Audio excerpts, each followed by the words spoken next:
Yeah, finally got to play a baseball game. It was a little stir crazy there for a little while to finally get outside and get a chance to obviously finish off one, but actually play a full ball game. Full 9 innings was nice. Enjoyed it. Left fielder Drew Avans, big RBI single in the first. Talk about that at bat, please, and also maybe you can talk a little bit about their pitcher, if you don't mind. Their pitcher was just living Talk away. up to that mic, please, if you don't mind. Their pitcher was just living away, so I was just looking to take the ball where it was pitched. That was about it to it. Just trying to battle. Pitch you got base hit on. What kind of pitch was it? It was a fastball, I think.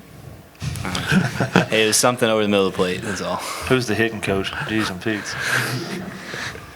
Catcher Chris Eades, big day at the plate, 3 base hits. Talk about your day at the plate. Yeah, the biggest thing every game when I'm back there, I try to just catch and handle the pitching staff, excuse me. And I haven't been having the year I want, but, I'm just trying to do everything I can do to help us win. And, the pitchers did a very good job today with commanding the zone and working down. They did a very good job. Starting pitcher Domenick Carlini. Talk about your outing, please. Might not have had everything I wanted today, but I just tried to battle and give my team a chance to win. I tried to trust my catchers, trust the coaches, trust the team behind me. Team made a lot of good plays behind me, and I just tried to do whatever I could to help us win a baseball game.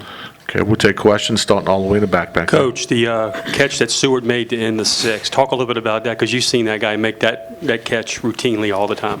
It's exactly what we talked about. You look at the first game, we didn't make the plays. We talked about if we play defense in this region, we'll win it. We didn't do that the first ball game against Rice. We booted a couple balls, and then obviously defensively, we made a lot of big plays in that second game today.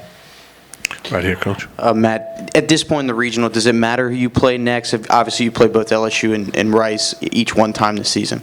Both of them are solid clubs. You'd probably rather play Rice twice, just from a home crowd standpoint, to try to eliminate the home field advantage a little bit. But either way, from a matchup standpoint, it really doesn't matter from that stand. Coach, that decision to throw Robinson again today after going yesterday, how did you think he did, and how much does that kind of set him up to maybe take a starting spot next year? Yeah, really proud of. He had a big role for us early. Was coming on the back end of Mac like that early in the season, and then Mac really kind of got rolling there late. Was going 7-8 innings where we go to Josh Green and Cade Grenier to finish some things off. So obviously, with having to take Mac out in the 6th, bringing P-Rob in.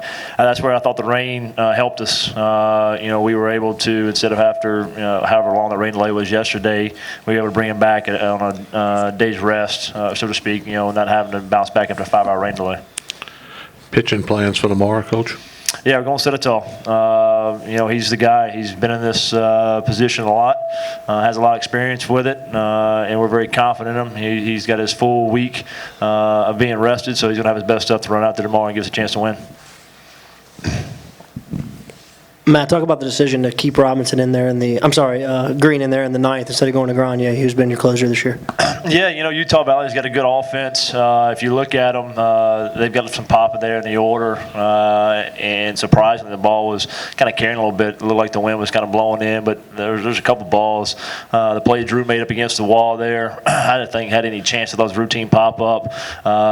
Josh does a good job keeping the ball down and induced a lot of ground balls, and the way we were playing defensively behind him, really wanted to stay with that matchup, keep the ball in the yard, and let our defense work.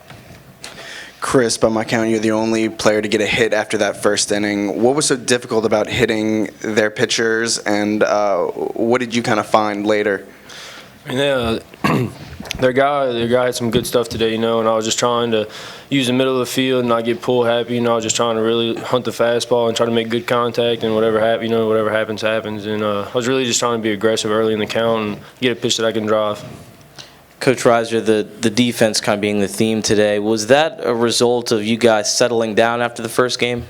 No, it's been back and forth for us all year. You'll see that defense we ran out there game 2, and that's where we've probably won 40 games, and you'll see that defense we ran out there game 1, which is probably where 19 of the 20 losses have come from. So we just got to keep that defense going. You got to keep that confident cat there on the left side of the infield. Those guys keep rolling out there like that. They did a good job of handling some things. I thought we had a call or two that didn't go our way, maybe at the plate. Dom does a good job next next pitch, gets a swing and miss on it, gets a couple punch outs. Obviously, they call it first base. I ain't seen the replay, but I think I ran a 4 flat to first base on that, to argue at least. Felt like he didn't make it. Thought we made the play there, but, instead of the call, instead of that starting a big inning for us, the next pitch, we induced a double play ball, 6-3 double play, and Carmen was on our side. Domenick, one of your real only slip-ups all day was that home run. Can you just kind of talk about that play? Yeah, I think I started off 1-0, and it seems like the story of my season working behind, but I just left the fastball a little bit up. But yeah, I mean, I'm not, after that I wasn't worried about if they hit another one or another one. I was just trying to get contact, let my team make plays because they've been making plays all day. So I wasn't worried about the home run. So. Coach, how confident are you in Kyle to have a guy like that who's pitched so well the majority of the year to be able to throw him in the third game of a tournament? Yeah, it's what we just talked about. We gave some handshakes and some hugs. Hey, great job, and look up and go, holy crap, we got Setitol going for Game 3. You feel pretty confident about that. I feel sorry for the loser for tonight, having to face that guy tomorrow, especially on a full week's rest. Anything else? Oh, over here. Drew, just talk about the emotions of the whole day. I mean, you guys had to come back and finish this game.